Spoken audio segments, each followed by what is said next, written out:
नमस्कार दोस्तों, हमारे YouTube चैनल में आपका हार्दिक स्वागत है। दोस्तों, ऐसे कई सारे सवाल हमारे दिमाग में जो पुनर्जन्म से जुड़े हुए हैं, जिनके बारे में हम जानना चाहते हैं, तो आए हम बताते हैं आपको इन सब के बारे में। पार्ट 2 पिछली वीडियो का।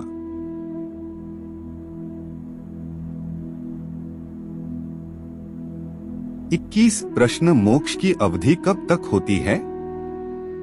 उत्तर, मोक्ष का समय 31 नील 10 खरब 40 अरब वर्ष है, जब तक आत्मा मुक्त अवस्था में रहती है। 22 प्रश्न, मोक्ष की अवस्था में स्थूल शरीर या सूक्ष्म शरीर आत्मा के साथ रहता है या नहीं?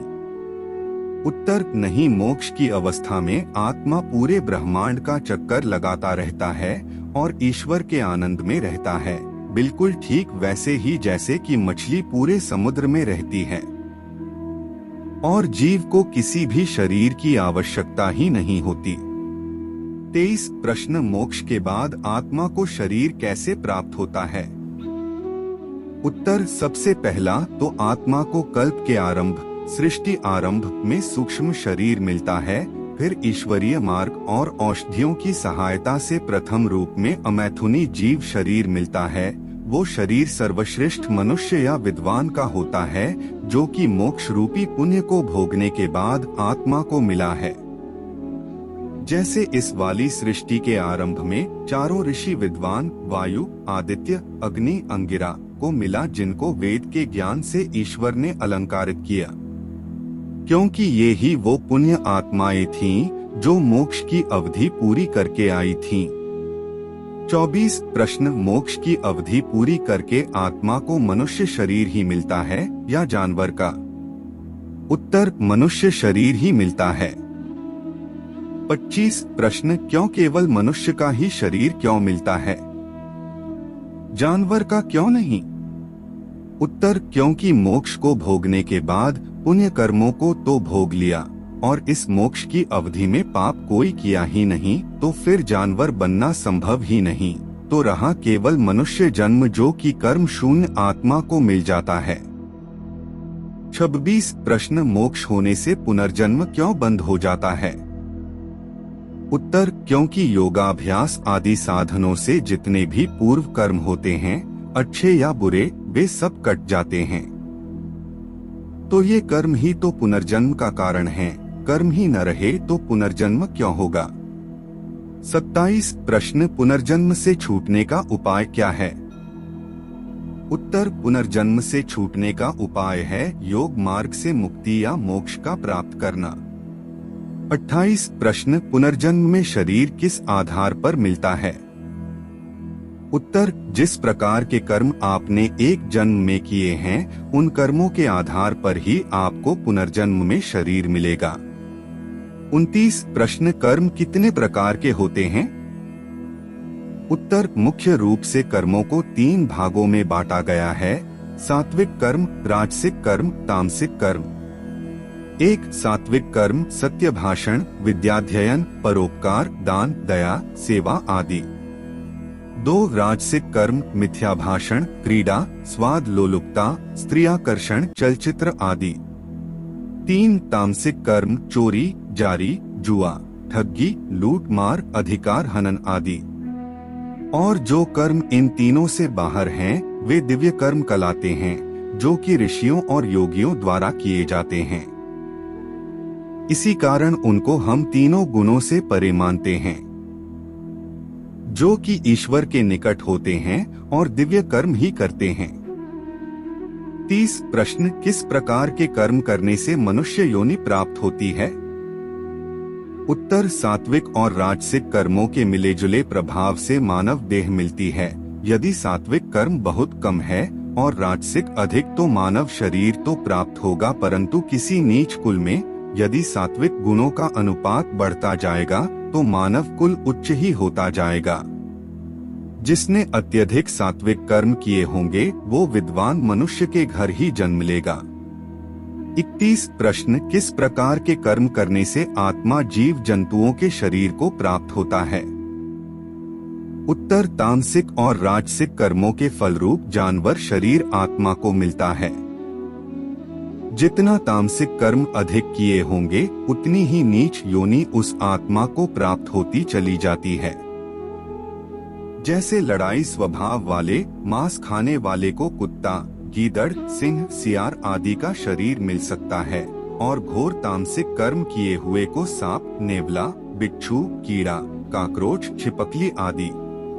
तो ऐसे ही कर्मों से नीच शरीर मिलते हैं और ये जानवरों के शरीर आत्मा की भोग योनियां हैं। 32 प्रश्न। तो क्या हमें यह पता लग सकता है कि हम पिछले जन्म में क्या थे या आगे क्या होंगे? उत्तर नहीं, कभी नहीं। सामान्य मनुष्य को यह पता नहीं लग सकता, क्योंकि यह केवल ईश्वर का ही अधिकार है कि हमें हमारे कर्मों के आधार पर शरीर दे। वही सब जानता है। 33 प्रश्न। तो फिर यह किसको पता चल सकता है? उत्तर केवल एक सिद्ध योगी ही यह जान सकता है।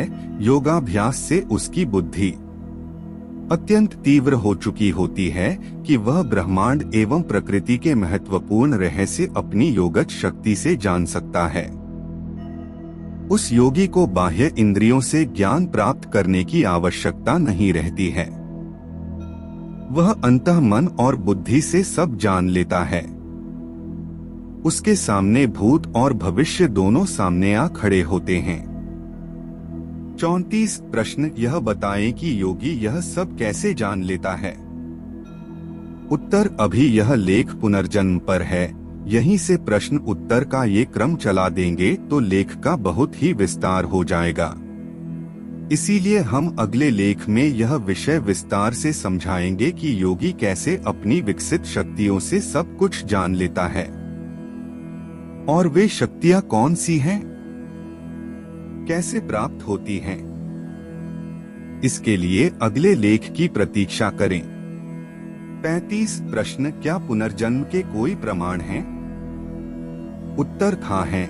जब किसी छोटे बच्चे को देखो तो वह अपनी माता के स्तन से सीधा ही दूध पीने लगता है, जो कि उसको बिना सिखाए आ जाता है, क्योंकि ये उसका अनुभव पिछले जन्म में दूध पीने का रहा है, वरना बिना किसी कारण के ऐसा हो नहीं सकता। दूसरा यह कि कभी आप उसको कमरे में अकेला लेटा दो तो वो कभी कभी हंसता भी है। ये सब पुराने शरीर की बातों को याद करके वो हंसता है, पर जैसे जैसे वो बड़ा होने लगता है तो धीरे धीरे सब भूल जाता है। 36 प्रश्न। क्या इस पुनर्जन्म को सिद्ध करने के लिए कोई उदाहरण है? उत्तर हाँ। जैसे अनेकों समाचार पत्रों में या टीवी में भी आप सुनते हैं कि एक छोटा सा बालक अपने पिछले जन्म की घटनाओं को याद रखे हुए है और सारी बातें बताता है, जहाँ जिस गांव में वो पैदा हुआ, जहाँ उसका घर था, जहाँ पर वो मरा था, और इस जन्म में वह अपने उस गांव में कभी गया तक नहीं था, लेकिन फिर भी अपने उस गांव की सारी बातें याद रखे हुए है। किसी ने उसको कुछ बताया नहीं, सिखाया नहीं, दूर दूर तक उसका उस गांव से इस जन्म में कोई नाता नहीं है। फिर भी उसकी गुप्त बुद्धि, जो कि सूक्ष्म शरीर का भाग है, वह घटनाएं संजोए हुए है, जागृत हो गई और बालक पुराने जन्म की बातें बताने लग पड़ा। 37 प्रश्न। लेकिन ये सब मनगढ़ंत बातें हैं। हम विज्ञान के युग में इसको नहीं मान सकते, क्योंकि वैज्ञानिक रूप से ये बातें बेकार सिद्ध होती हैं। क्या कोई तार्किक और वैज्ञानिक आधार है इन बातों को सिद्ध करने का? उत्तर आपको किसने कहा कि हम विज्ञान के विरुद्ध इस पुनर्जन्म के सिद्धांत का दावा करेंगे? ये वैज्ञानिक रूप से सत्य है और आपको ये हम अभी सिद्ध करके दिखाते हैं। 38 प्रश्न। तो सिद्ध कीजिए। उत्तर जैसा कि आपको पहले बताया गया है कि मृत्यु केवल स्थूल शरीर की होती है, पर सूक्ष्म शरीर आत्मा के साथ वैसे ही आगे चलता है, तो हर जन्म के कर्मों के संस्कार उस बुद्धि में समाहित होते रहते हैं और कभी किसी जन्म में वो कर्म अपनी वैसी ही परिस्थिति पाने के बाद जागृत हो जाते हैं। इसे उदाहरण से समझें। एक बार एक छोटा सा 6 वर्ष का बालक था। यह घटना हरियाणा के सिरसा के एक गांव की है, जिसमें उसके माता पिता उसे एक स्कूल में घुमाने लेकर गए जिसमें उसका दाखिला करवाना था, और वो बच्चा केवल हरियाणवी या हिंदी भाषा ही जानता था, कोई तीसरी भाषा वो समझ तक नहीं सकता था। लेकिन हुआ कुछ यूं था कि उसे स्कूल की केमिस्ट्री लैब में ले जाया गया और वहां जाते ही उस बच्चे का मुंह लाल हो गया, चेहरे के हाव भाव बदल गए और उसने एकदम फर्राटेदार फ्रेंच भाषा बोलनी शुरू कर दी। उसके माता पिता बहुत डर गए और घबरा गए। तुरंत ही बच्चे को अस्पताल ले जाया गया, जहां पर उसकी बातें सुनकर डॉक्टर ने एक दुभाषिए का प्रबंध किया, जो कि फ्रेंच और हिंदी जानता था। तो उस दुभाषिए ने सारा वृतांत उस बालक से पूछा तो उस बालक ने बताया कि मेरा नाम साइमन ग्लास्की है और मैं फ्रेंच केमिस्ट हूँ। मेरी मौत मेरी प्रयोगशाला में एक हादसे के कारण लैब में हुई थी। तो यहाँ देखने की बात यह है कि इस जन्म में उसे पुरानी घटना के अनुकूल मिलती जुलती परिस्थिति से अपना वह सब याद आया जो कि उसकी गुप्त बुद्धि में दबा हुआ था। यानी कि वही पुराने जन्म में उसके साथ जो प्रयोगशाला में हुआ, वैसी ही प्रयोगशाला उस दूसरे जन्म में देखने पर उसे सब याद आया। तो ऐसे ही बहुत सी उदाहरणों से आप पुनर्जन्म को वैज्ञानिक रूप से सिद्ध कर सकते हो।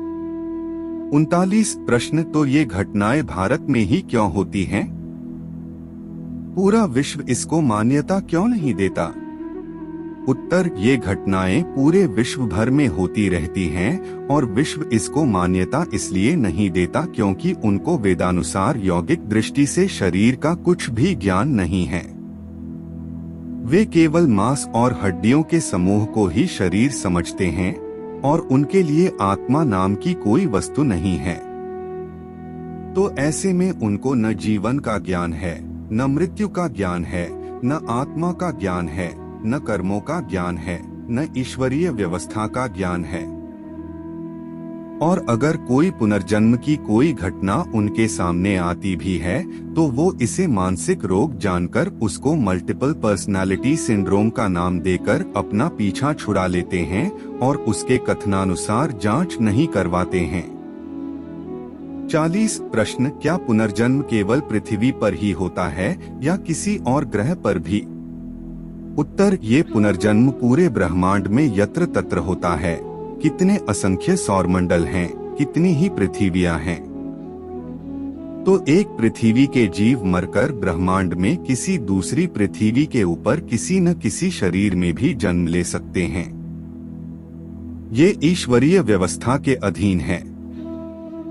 परंतु यह बड़ा ही अजीब लगता है कि मान लो कोई हाथी मरकर मच्छर बनता है तो इतने बड़े हाथी की आत्मा मच्छर के शरीर में कैसे घुसेगी? यही तो भ्रम है आपका कि आत्मा जो है वो पूरे शरीर में नहीं फैली होती, वो तो हृदय के पास छोटे अनुरूप में होती है। सब जीवों की आत्मा एक सी है, चाहे वो व्हेल मछली हो, चाहे वो एक चींटी हो। नमः शिवाय।